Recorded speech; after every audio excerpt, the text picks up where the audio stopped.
15-20 कड़ी पत्ते, 15-20 पुदीने के पत्ते, 15-20 धनिया के पत्ते। कोई रोटी नहीं खानी 3 दिन तक, कोई चावल नहीं, कोई दूध नहीं, कोई दही नहीं, कोई पनीर नहीं, कुछ भी नहीं। सिर्फ 3 दिन क्या पीना है? यही जूस। कितने गिलास? 10 गिलास पियो, 20 गिलास पियो, 5 गिलास पियो। और शाम को 6 बजे के बाद नहीं दिया और सुबह 9 बजे से पहले नहीं दिया। अच्छा, ये 3 दिन में 8 दिन में ठीक कैसे हो जाते हैं? मैंने एक जूस बताया था, लिखा हुआ है आप लोगों ने? लिखो, पालक, मेथी, बथुआ, चौलाई में से कोई एक चीज लेनी है। चारों भी ले सकते हो, वैसे एक चीज ले लो, ज्यादा बढ़िया रहेगा। चौलाई सबसे बढ़िया है, जो एंटी कैंसरस होती है। अगर नहीं मिले चौलाई तो पालक ले लो, मेथी ले लो, बथुआ ले लो, कोई भी एक चीज ले लो। वैसे चारों भी थोड़ा थोड़ा डाल सकते हो, 50 से 70 ग्राम, कितना? ठीक है, अब होगी एक चीज। दूसरा लिखो, 15-20 कड़ी पत्ते, 15-20 पुदीने के पत्ते, 15-20 धनिया के पत्ते। इसके अलावा एक बड़ा टुकड़ा हल्दी, छोटा टुकड़ा अदरक, उसके अलावा 2 पत्ते अमरूद, 2 पत्ते बरगद, 2 पत्ते पीपल और 4-5 पत्ते पान के, एक आंवला और एक चुकंदर। स्वाद के लिए इसमें एक संतरा, किन्नू या मौसमी डाल सकते हो। तो पहले 3 दिन मैंने इस पेशेंट को और उस पेशेंट को, दोनों को सिर्फ इस पे रखा। कोई रोटी नहीं खानी 3 दिन तक, कोई चावल नहीं, कोई दूध नहीं, कोई दही नहीं, कोई पनीर नहीं, कुछ भी नहीं।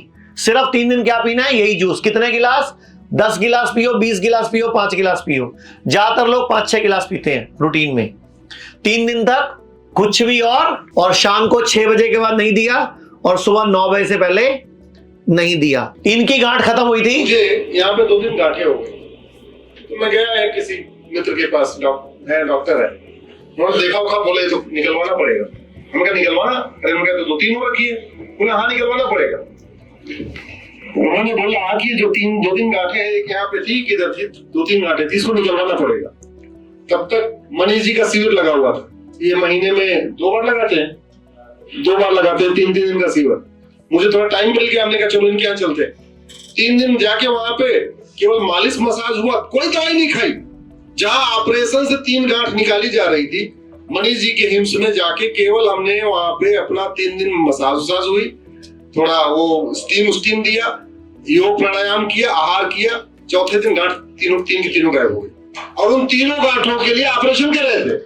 ये मेरा सबसे पहला पेशेंट है जिसपे मैंने ये एक्सपेरिमेंट किया था 3 दिन के लिए। जब ये पेशेंट ठीक हुआ तो ये वीडियो वायरल हुई, तब लोगों के फोन आए, तो फिर मैंने ये वीडियो बनाई जो आपको बताया है।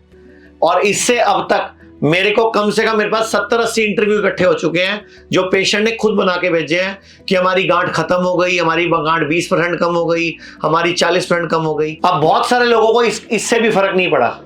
जैसे अभी ये लेडी है, मान लो ये जो लेडी अभी यहाँ खड़ी थी, जो आई थी ना, जिसकी ब्रेस्ट में अभी गांठें थी, अब इस लेडी को इस जूस से फर्क नहीं पड़ेगा। क्यों? क्योंकि इसकी पूरी बॉडी में फैट है। अब बॉडी को जब ये नहीं खाना देगी, यही जूस देगी, तो बॉडी कौन सा फैट घटाएगी पहले?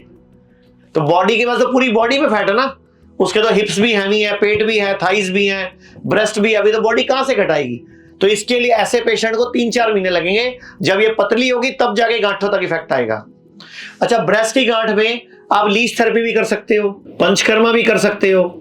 तो ये मैं आपको इसलिए सैंपल दिखाए हैं कि ये पेशेंट ठीक हुआ था, तो हमारा वो पेशेंट ठीक हुआ। लोग कहते हैं आयुर्वेद गंभीर बीमारियों का इलाज नहीं कर सकता, लेकिन अगर पूरे भारत में कोई गंभीर बीमारी से परेशान है तो आयुर्वेद को ट्राई करने तो आ सकते हो ना, पंचकर्मा करा सकते हो। नुकसान तो कुछ होगा नहीं, लेकिन बॉडी हील कर गई तो जिंदगी आपकी बन जाएगी। और सभी प्रकार के हेल्थ इंश्योरेंस हमारे 120 सेंटरों पर चलते हैं।